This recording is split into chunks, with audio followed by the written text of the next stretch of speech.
chemical process of the fermentation is the type of the anaerobic respiration. एक anaerobic respiration होती है जिसमें oxygen इस्तेमाल नहीं होती है. So it does not use oxygen as a final electron acceptors. ठीक है, इसमें हम ऑक्सीजन यूज नहीं करेंगे as a final electron acceptor. ठीक है, सो ये एक एनारोबिक प्रोसेस होता है जिसमें ऑक्सीजन इस्तेमाल नहीं होती है because it does not use oxygen as a final electron acceptors. तो फर्मेंटेशन जो होती है एक यूनिक प्रोसेस है बिकॉज ऑर्गेनिक मॉलिक्यूल जो होते हैं यूजुअली इंटरमीडिएट होते हैं एज अ केमिकल एक्सेप्टर्स या इलेक्ट्रॉन्स के एक्सेप्टर के तौर पर. ये इंपॉर्टेंट चीज़ है, यानी कि इसको हम सिंपली आप कह सकते हो एनारोबिक जो होती है वो रेस्पायरेशन कह सकते हो. फर्मेंटेशन में break down of the carbohydrate into the alcohols, इसको भी आप फर्मेंटेशन कह सकते हो. तो ये डिफरेंट जो है वो डेफिनेशंस बन सकती हैं फर्मेंटेशन की. डेफिनेशन से जब नीचे आते हैं तो हम कहते हैं कि फर्मेंटेशन में सबसे पहले एक ग्लूकोज का मॉलिक्यूल लेते हैं, एक शुगर का मॉलिक्यूल लेते हैं, उसको जब ब्रेक डाउन करते हैं तो दो पायरोविक एसिड पर दो पायरोवेट मॉलिक्यूल प्रोड्यूस होते हैं. जैसा कि एडीपी में अगर एक फॉस्फेट ग्रुप ऐड हो जाता है तो ये एटीपी में कन्वर्ट हो जाता है और एनएडी जो होता है वो एनएडीएच में कन्वर्ट हो जाता है. दो पायरोविक एसिड के मॉलिक्यूल मैंने क्लास में बड़ी डिटेल से आपसे डिस्कस किया था. जब हम पायरोविक एसिड के मॉलिक्यूल बनाते हैं so glucose is a 6 carbon compound and the one pyruvic acid molecule is a 2 carbon compound. अगर दो हैं तो 4 कार्बन कंपाउंड और बाकी दो कार्बन डाइऑक्साइड मॉलिक्यूल इसमें रिलीज हो गए. और पायरोवेट जो होता है तो वो कन्वर्ट हो जाता है इनटू द एसिडाल्डिहाइड्स. ठीक है, दो एसिडाल्डिहाइड मॉलिक्यूल के अंदर एसिडाल्डिहाइड मॉलिक्यूल कन्वर्ट हो जाता है इनटू द 2 एथेनॉल कंपाउंड्स के अंदर. तो ये प्रोसेस होता है फर्मेंटेशन का. ये जो डायग्राम इसने डिस्कस की हुई है प्रोसेस ऑफ फर्मेंटेशन होता है, इसे आपने एक दफा बनाकर देखना है. ठीक है, ताकि आप लोगों को याद रहे कि अगर आ जाता है question write down the fermentation. ठीक है, write down a note on the fermentation, detail note on the fermentation. तो उसमें सिर्फ आपने फर्मेंटेशन की डेफिनेशन लिखनी है प्लस उसका प्रोसेस, ये दो चीजें उसके अंदर लिखनी है. Detail note on the fermentation आ जाता है 5 मार्क्स का क्वेश्चन, आप लोग आते ही 5 के हैं.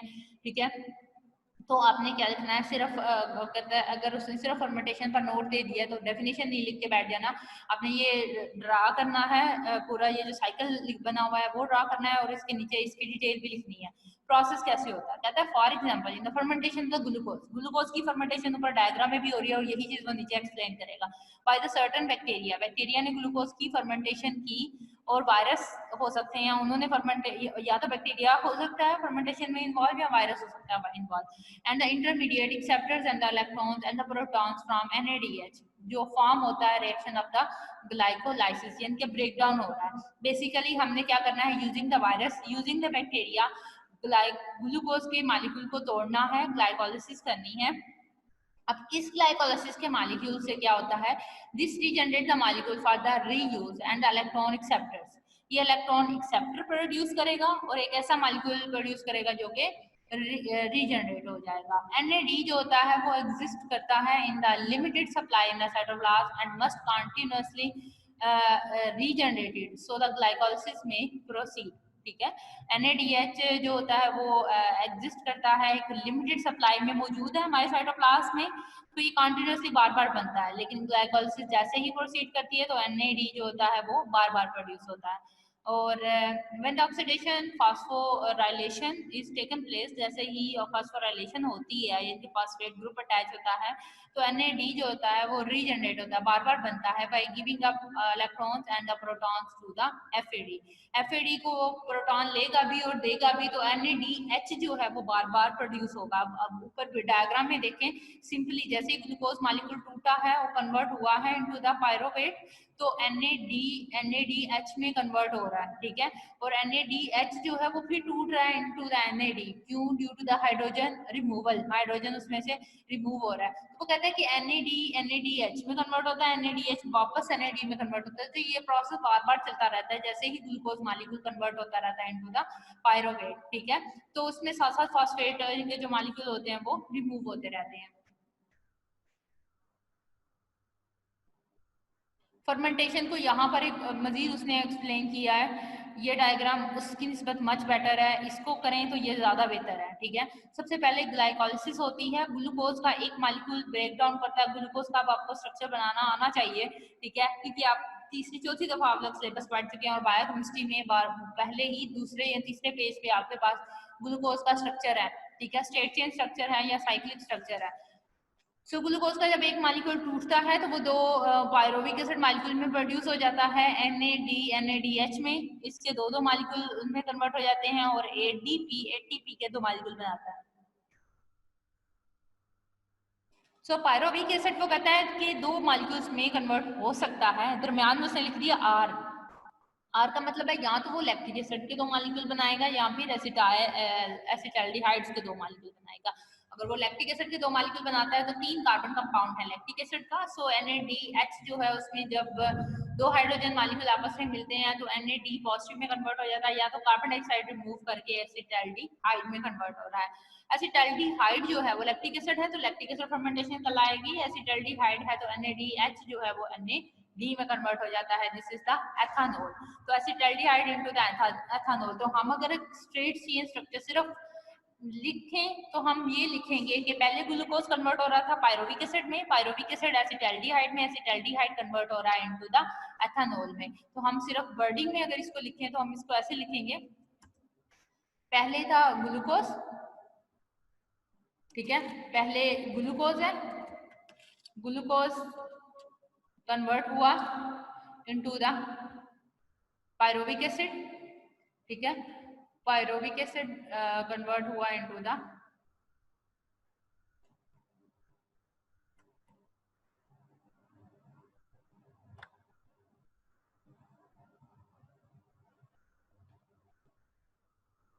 ग्लूकोज कन्वर्ट हुआ इनटू द पायरोविक एसिड, ठीक है।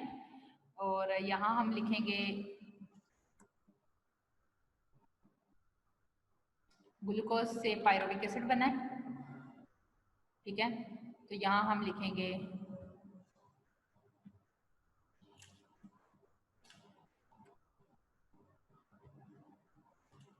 पायरोविक एसिड,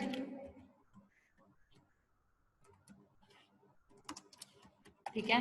पायरोविक एसिड आगे कन्वर्ट होता है into the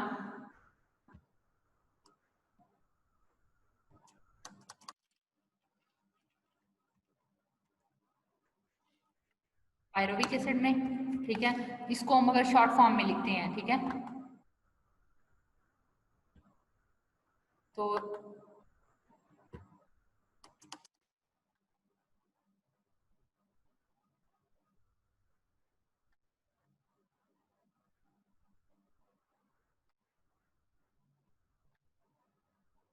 pyruvic acid convert होता है इनटू द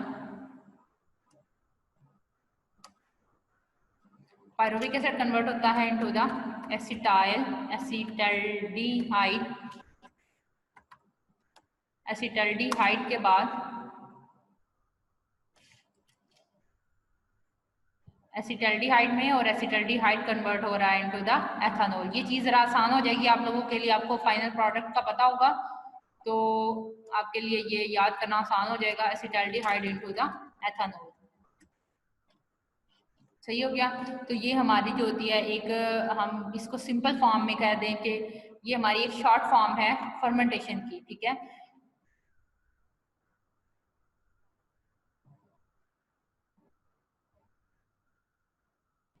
ये इसकी एक शॉर्ट फॉर्म है, इससे हम इजीली जो है वो समझ सकते हैं, ठीक है, कि एक मॉलिक्यूल जो है वो कौन से वाले अगले मॉलिक्यूल में कन्वर्ट हुआ है, एक मॉलिक्यूल अगले कौन से मॉलिक्यूल में कन्वर्ट हुआ है, ठीक है।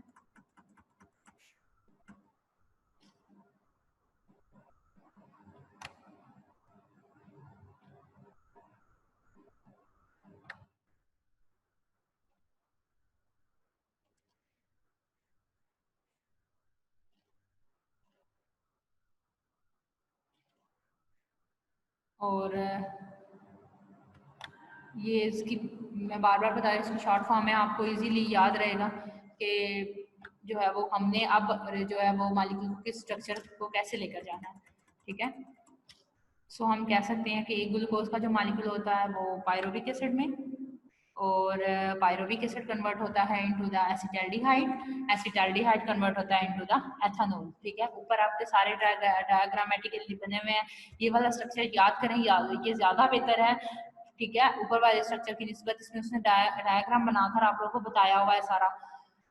सो वो कहता है कि the bacterium streptococci lactis practice the fermentation by using the pyruvic acid. वो पायरोविक एसिड को इस्तेमाल करता है फर्मेंटेशन में to accept the electron and the proton from NADH, ठीक है। और एक एंजाइमेटिक रिएक्शन होता है जो कन्वर्ट होता है पायरोविक एसिड को कन्वर्ट करता है into the lactic acids. In the process dairy plants के अंदर जो डेयरी होते हैं metabolism is the carefully controlled to make the buttermilk from the fresh milk। buttermilk बनता है from the fresh milk। इसके अलावा ये फर्मेंटेशन केमिस्ट यीस्ट करते हैं सच एज स्कैरोमाइसीस सेरेविसिया। ये डिफरेंट होती है क्योंकि जो यीस्ट होते हैं उसमें डिफरेंट एंजाइम्स होते हैं और पायरुविक एसिड फर्स्ट कन्वर्ट होता है एसिटाल्डिहाइड में और फिर कार्बन डाइऑक्साइड प्रोड्यूस करता है। यही एसिटाल्डिहाइड सर्व करती है as acceptor of the electron और प्रोलॉन्ग करती है NADH के प्रोसेस को, जो चेंज करता है इथाइल अल्कोहल्स को। और जो लिकर इंडस्ट्री होती है वो इसी इथाइल को यूज करती है, ठीक है, और यूज होती है in the process of the fermentation. Basically जो फर्मेंटेशन होती है उसके अंदर हम इसी को यूज कर रहे होते हैं for the activities production of the alcohol. हमारा जो मेन मकसद होता है फर्मेंटेशन का अपनी कमर्शियल यूजेस में इंडस्ट्रीज में वो यही होता है कि हम अल्कोहल जनरेट कर सकें, बियर प्रोड्यूस करें, वाइन प्रोड्यूस करें। यूज क्या होता है फूड इंडस्ट्रीज में इसका यूज और मेडिसिन में इसका यूज। फूड इंडस्ट्री में यूज जो है वो रिलेटिवली इजी है, लेकिन जो मेडिसिन इंडस्ट्री में है वो थोड़ा सा टफ है याद करना। The food industry fermentation result is a broad variety of the useful products. Product बनती हैं जैसे कि विनीगर हो गया, एक फर्मेंटेशन प्रोडक्ट है। Acetobacter species Swiss cheese developed in the flavored partially from the propionic acids, ठीक है। It's sourced from the fermentation gases, pickles और सॉसेस बनाने में इन्वॉल्व होती हैं, ठीक है। बैक्टीरिया हीट एंड राइजिंग में इन्वॉल्व होता है और जो कंज्यूमर आइटम्स हैं जितने भी बेकरी के वो फर्मेंटेशन की ही प्रोडक्ट है। और ये इंपॉर्टेंट है जो फार्मास्यूटिकल में है। सबसे पहले 5 इंपॉर्टेंट मेजर इसकी क्लासेस हैं जहां पर हम इनको यूज करते हैं। सबसे पहला माइक्रोबियल सेल आ रहा बायोमास। इस सिंगल सेल प्रोटीन होती है, बेकर्स यीस्ट और लैक्टोबैसिलस इकोलाई वगैरह यूज होते हैं। दूसरा होता है माइक्रोबियल एंजाइम, जितने भी हैं हमारी फार्मास्यूटिकल इंडस्ट्री में एंजाइम भी मिलते हैं, ठीक है, एज अ मेडिसिन, ठीक है, जो कि नॉर्मल बायोलॉजिकल फंक्शंस को बेटर करने के लिए यूज होते हैं जैसे कि कैटालेज, माइलेज, प्रोटीएज, पेक्टिनेज, ग्लूकोआइसोमरेज, सेलुलेज, ठीक है, hemicellulase, lipase, lactase, streptokinase and so on. Next is important होता है ethanol, citric acid, glutamic acid, lysine को बनाने में सेकेंडरी मेटाबोलाइट्स। दो तरह के बेटा मेटाबोलाइट्स होते हैं बेसिकली, एक होता है प्राइमरी मेटाबोलाइट्स और दूसरा होता है secondary metabolites. Primary metabolites basically वो होते हैं जो बिल्डिंग ब्लॉक्स होते हैं, जो शुरू जैसा कि हमने आपने ग्लूकोज पढ़ाया, आपने प्रोटीन्स पढ़ी हैं, अमीनो एसिड्स पढ़े हैं, लिपिड्स पढ़े हैं, ठीक है, ये सारे प्राइमरी मेटाबोलाइट्स हैं। सेकेंडरी मेटाबोलाइट्स वो होते हैं जो प्राइमरी मेटाबोलाइट्स के मिलने से बनते हैं, वो सेकेंडरी मेटाबोलाइट्स होते हैं। एंटीबायोटिक्स हो गई, वैक्सीन हो गई, वो सेकेंडरी होती हैं।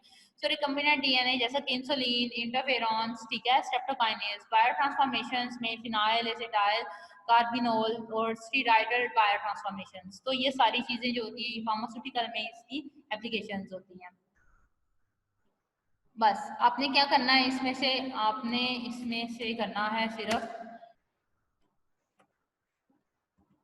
जो आपने इसमें से करने वाली चीज है वो ये है कि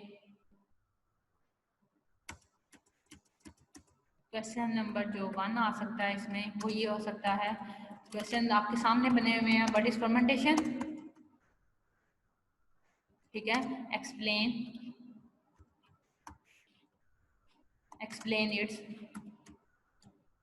इट्स प्रोसेस।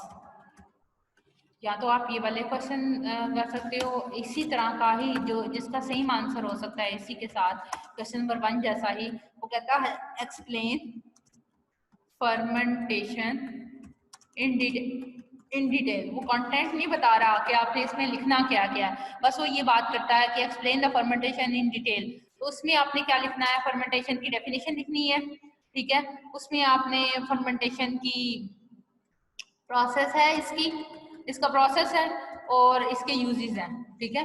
तो यूज प्रोसेस लिखना है, डेफिनेशन लिखनी है और यूजेस जितने आपको याद आए आपने वो सारे लिखने हैं इसके अंदर, ठीक है। तीसरा क्वेश्चन आप जो बन सकता है यहाँ पर, क्वेश्चन नंबर 3, वो आ सकता है कि explain uses of fermentation.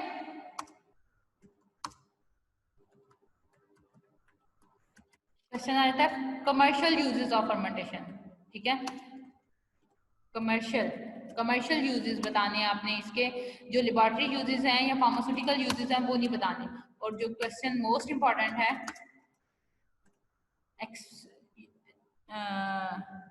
Explain role of fermentation in pharmaceutical industry, कि अपने फर्मेंटेशन का रोल लिखना है फार्मास्यूटिकल इंडस्ट्री में। तो ये 4 क्वेश्चंस बन सकते हैं आपके इस टॉपिक में से।